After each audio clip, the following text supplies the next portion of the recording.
Hello प्यारे बच्चों, कैसे हैं आप लोग। आशा करते हैं आप सभी ठीक होंगे। और आज हम लोग पढ़ने वाले हैं proof of Gauss theorem. Gauss theorem के प्रूफ ऑफ 2 नंबर से लेकर और 5 नंबर तक के बोर्ड एग्जाम के लिए बहुत इंपॉर्टेंट होता है, वीवीआई होता है। तो आइए इसको देखते हैं और इसका क्या इंपॉर्टेंस होता है बोर्ड एग्जाम में, और इसको थ्योरी को डेरिवेशन करेंगे, डेरिवेट करेंगे। बस आप हमको थोड़ा सा टाइम दीजिए, समय दीजिए, और पूरा डेफिनेशन आपको याद हो जाएगा, कंठस्थ हो जाएगा, और कोई रटने की आवश्यकता नहीं होगी। अब कह रहा है कि आखिर गॉस थ्योरम कहता है क्या है, ठीक है। तो सबसे पहले इसको जानते हैं कि आखिर ये क्या आता है। तो गॉस थ्योरम कहता है कि total electric flux over a close surface is 1/एप्सिलॉन टाइम्स। यानी कह रहा है कि टोटल इलेक्ट्रिक फ्लक्स, विद्युत फ्लक्स का आप लोग जानते होंगे, total electric flux over a close surface is 1/एप्सिलॉन टाइम्स टू टोटल चार्ज, ठीक है, टोटल चार्ज। यानी कहता है कि किसी भी बंद बॉडी के अंदर, बंद बॉडी क्लोज सरफेस पर जितने भी किसी भी बंद सतह पे कुल विद्युत फ्लक्स जो होता है वो कुल आवेश के 1/एप्सिलॉन टाइम्स होता है। यानी कि कह रहा है किसी बंद सतह से गुजरने वाली कुल विद्युत क्षेत्र रेखाएं, अगर यहाँ पे विद्युत क्षेत्र रेखाएं गुजरती है तो ही क्या होता है, इलेक्ट्रिक फ्लक्स होता है। तो थोड़ा सा हिंदी डिफरेंस हो जाएगा, लेकिन हम बताते हैं किसी बंद सतह से गुजरने वाली कुल विद्युत क्षेत्र रेखाएं कुल आवेश के 1/एप्सिलॉन टाइम्स होता है। यानी विद्युत क्षेत्र रेखाएं गुजरती है तो इलेक्ट्रिक फ्लक्स होता है, तो वही बात है, ठीक है। अब इस चीज़ को देखो, रटेंगे नहीं। कह रहा है कि पहले यहाँ से चलो, पहले यहाँ पे बॉन्ड बॉडी बना लेते हैं। क्लोज सरफेस, क्लोज बॉडी हो गया, ठीक है, गोल, जिसको हम लोग गॉसियन सतह बोलते हैं, गॉसियन सरफेस, GAU सरफेस, ठीक है। इसको गॉसियन सरफेस बोलते हैं कि क्लोज बॉडी है कि नहीं। इसको इसको मत ध्यान दीजिएगा, ये जो थोड़ा सा दिख रहा है इसको, इसमें हम कुल मान लीजिए क्या रख दे रहे हैं, कोई चार्ज रख दे रहे हैं। अब ये कह रहा है जो चार्ज होगा ना, अब इससे इस पे कुल इलेक्ट्रिक विद्युत क्षेत्र होगी, जो इलेक्ट्रिक फील्ड होगी, इसके कुल जो माफ़ करिएगा, जो इससे गुजरने वाली कुल विद्युत क्षेत्र रेखाएं एक विद्युत फ्लक्स उत्पन्न करेगी। और वो जो विद्युत फ्लक्स होगी, विद्युत फ्लक्स किसके बराबर, टोटल चार्ज के 1/एप्सिलॉन टाइम्स होगा। तो देखो इस परिभाषा को हम कैसे याद करवाते हैं। जैसे मान लो ये कह रहा है कि किसी बंद सतह से गुजरने वाली कुल विद्युतीय फ्लक्स, विद्युत क्षेत्र रेखाएं कुल आवेश के 1/एप्सिलॉन टाइम्स होता है। देख रहे कैसे हम कैसे कर रहे हैं, क्या बोले हैं, देखो ये पूरा परिभाषा यहीं से बोल रहे हैं। किसी बंद बॉडी जैसा दिख रहा है ना, गोल है, तो किसी बंद सतह से ये क्या गुजर रहा है, इसको समझिएगा, विद्युत क्षेत्र रेखाएं गुजर रही है।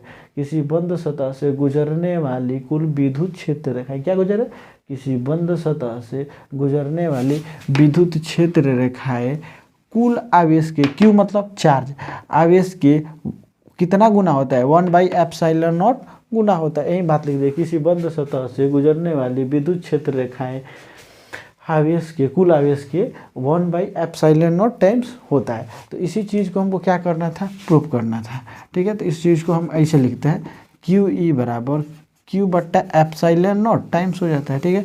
तो इस चीज़ को हमको गॉस थ्योरम के अनुसार क्या करना है, प्रूफ करना है, ठीक है। तो इस चीज़ को हम थोड़ा सा मिटाते हैं और प्रूफ करते हैं, ठीक है।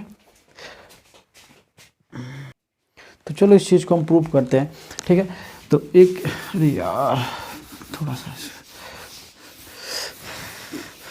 चलो इस चीज़ को थोड़ा सा रुक जा, पानी लग जाता है, ठीक है।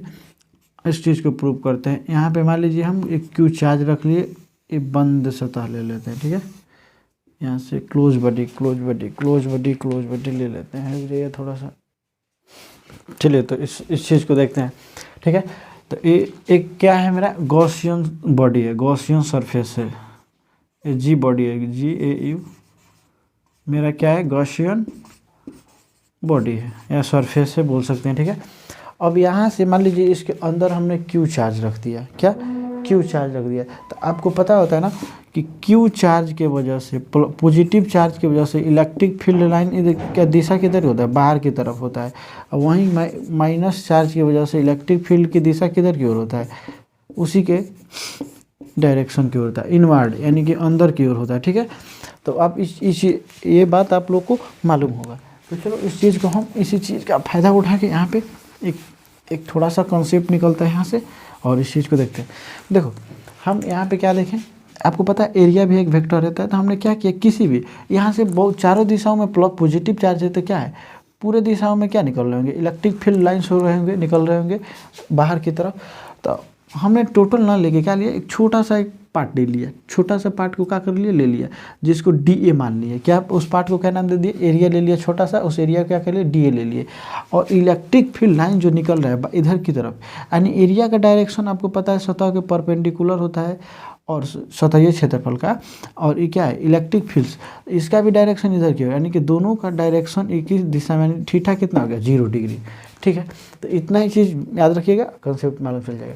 तो हम क्या बताएं, अच्छा इस चीज़ को थोड़ा सा एक बार याद रिवीजन करवाते हैं कि हम क्या बोले, किसी बंद सतह से गुजरने वाली कुल विद्युत क्षेत्र रेखाएं कुल आवेश के 1/ε0 टाइम होता है, यानी कि इसको हम कैसे लिख सकते हैं 1/ε0, और इस चीज़ को हमको क्या करना है, प्रूफ करना है। ठीक है,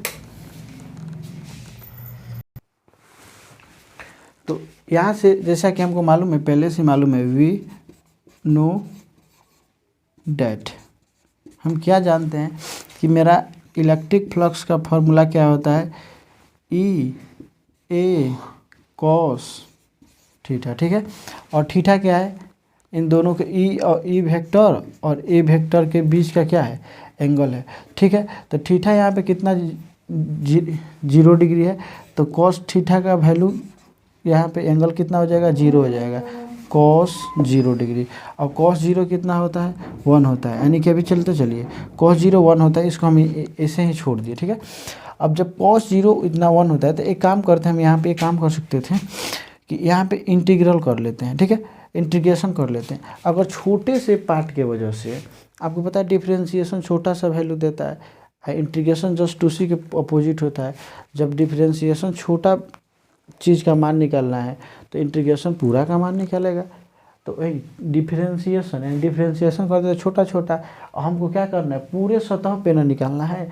तो ये क्या करेंगे, डिफरेंशिएशन करते तो छोटा आता, लेकिन क्या करेंगे, इंटीग्रेशन करेंगे, किसका, इस इलेक्ट्रिक फ्लक्स का, और इंटीग्रेट करते हैं। तो यहाँ पे इंटीग्रेट करते हैं, क्लोज इंटीग्रल, ऐसा करते हैं तो क्लोज, इसका मतलब होता है क्लोज इंटीग्रल। ठीक है, तो इस चीज़ को हम फिलहाल के लिए तो मिटा ही देते हैं। ठीक है, तरह से चलो यहाँ पे हो जाता है, तो ई क्लोज इंटीग्रल। अब इस चीज़ को हम थोड़ा सा आगे लेके बढ़ते हैं। ठीक है, ए ऊपर वाला है, इधर में ध्यान दीजिएगा आप लोग। तो चलो, तो इंटीग्रल ई क्या है, तो ई का अगर हम लिखना चाहें ई, तो हमारा इलेक्ट्रिक फील्ड है, तो इसके जो होता है के क्यू बट्टा आर स्क्वायर, ई का फॉर्मूला होता है ना, के क्यू बट्टा आर स्क्वायर। ठीक है, होता है, अभी भी इंटीग्रेशन कर रहे हैं। ठीक है, और एक चीज़ देखते हैं यहाँ पे, ये क्या है, के क्या है, तो एक कांस्टेंट होता है 9 × 10 के पावर 9, तो के कांस्टेंट है, तो ये ऐसे ही बाहर चला जाएगा। क्यू क्या है, क्यू भी फिक्स है। अगर मान लो टोटल बॉडी पे 50 कूलम्ब है तो 50 ही रहेगा, इसके जहाँ इस बॉडी में कोई गॉसियन सरफेस में 60 है तो 60 रहेगा, यानी भी फिक्स है। और आर क्या है, इसके चारों यहाँ से रेडियस लीजिएगा, तो रेडियस क्या है, फिक्स है।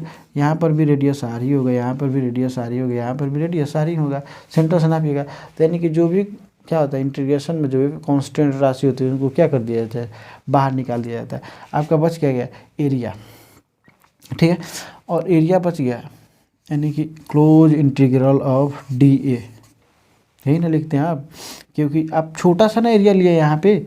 ठीक है, लेकिन हम इंटीग्रेशन कर रहे हैं पूरे का। ठीक है, तो यहाँ पर भी आप डी ए लिख दीजिए, यहाँ पर भी डी ए लिख दीजिए, और यहाँ पर भी डी ए लिख दीजिए, क्योंकि हम डी ए क्या दिखा रहा है, छोटा छोटा, और टोटल का लेना होगा तो क्लोज इंटीग्रल ऑफ एरिया। तो यहाँ से एक चीज़, यहाँ पे हम एक चीज़ देखते हैं, तो टोटल, यानी टोटल का यहाँ से क्या, तो किसी भी गोलीय सरफेस, यानी कि गोला का क्षेत्रफल क्या होता है, टोटल। देखो ना, इतना का लिए हैं तो क्या है, छोटा सा गोले का सतह का टोटल आ जाएगा, तो टोटल गोले का क्या होगा जाए, एरिया। तो गोले का एरिया क्या होता है, स्फेरिकल बॉडी का आर स्क्वायर। ठीक है, ये क्या हो जाएगा, गोले का क्षेत्रफल 4 पाई आर स्क्वायर।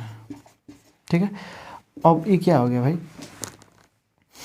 इसका तो मान होता है, के का मान कितना होता है, के बराबर 1/4 पाई एप्सिलॉन नॉट होता है ना, बस वहाँ पे रख दो 1/4 एप्सिलॉन नॉट क्या है गुना में QR² गुना में 4πr²। ठीक है, तो अब काटना शुरू करो। देखो 4π से 4π कट जाएगा, R² से R² बच जाएगा। ऊपर बचा क्या, ऊपर यहाँ पे बचा भैया Q बचा। ठीक है, और नीचे में क्या बचा, केवल एप्सिलॉन नॉट बचा। तो यानी कि आपका किसी भी गॉसियन सरफेस पे आपका विद्युत फ्लक्स का मान क्या चला है, Q/एप्सिलॉन नॉट। इसी को हमको क्या करना था, प्रूव। तो प्रूव कर दिए, जहाँ पे Q क्या है, इलेक्ट्रिक फ्लक्स, क्या है, इलेक्ट्रिक फ्लक्स।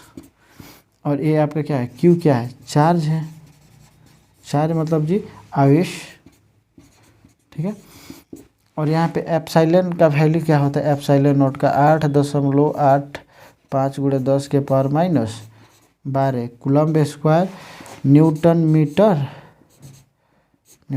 कूलम्ब स्क्वायर बट्टा न्यूटन मीटर स्क्वायर, ये इसका क्या होता है, यूनिट होता है। तो उम्मीद करते हैं आपको समझ में आएगा। एक बार और दिखा देते, बता देते।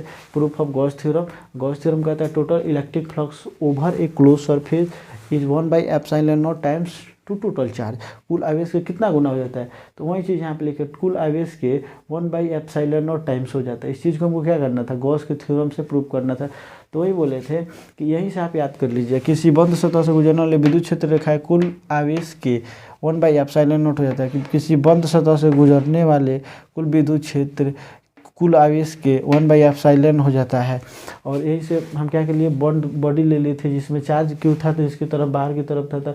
ए और ई एरिया और इलेक्ट्रिक फील्ड का एंगल दोनों एक ही दिशा में था, तो एंगल 0 हो गया। तो वी नो डेट हम जानते हैं इलेक्ट्रिक फ्लक्स का E.A cos थीटा वाला ये फार्मूला हमको पहले से मालूम होता है। ठीक है, तो छोटा सा एरिया लिए थे, इसे डी लिए हैं। इसके बाद क्या करें, DA cos थीटा, तो cos थीटा का 0 होता है क्योंकि यहाँ पे 0 है। और 0 cos 0 का वैल्यू कितना होता है, 1 होता है। तो इसको 0 cos को हटा दी है। अब क्लोज इंटीग्रल कर दिए, इंटीग्रेशन कर दिया, क्योंकि छोटा पूरा पार्ट का नहीं निकलना चाहिए, इंटीग्रेशन पूरा बताता है, तो इसे इंटीग्रेशन कर दिए। अब ई का फार्मूला हमको पहले से मालूम होता है, क्या होता है, ई बराबर के क्यू, इलेक्ट्रिक फील्ड इंटेंसिटी में हम पढ़ेंगे ई बराबर KQ/R²। ठीक है, तो वही फिर इसका इंटीग्रेशन करना है। तो यानी कि टोटल छोटा सा एरिया था, अब तो टोटल हो गया। तो टोटल मतलब गोला का टोटल एरिया, तो एरिया का फार्मूला लिख दीजिए यहाँ पे, उसके बाद काट दिया है, उसके बाद क्या आ गया है। तो उम्मीद करते हैं आपको समझ में आएगा, और समझ में आएगा तो आप हमें कमेंट करके, और नेक्स्ट किस टॉपिक पे वीडियो बनाना चाहते हैं आप हमें कमेंट कर सकते हैं। और हमें कोई सुझाव देना चाहते हैं तो आप हमें कमेंट करके बता दीजिए। बाकी वीडियो पसंद आया हो तो वीडियो को लाइक कर दीजिएगा, और चैनल से जुड़ने के लिए सब्सक्राइब कर दीजिएगा। धन्यवाद, जय हिंद।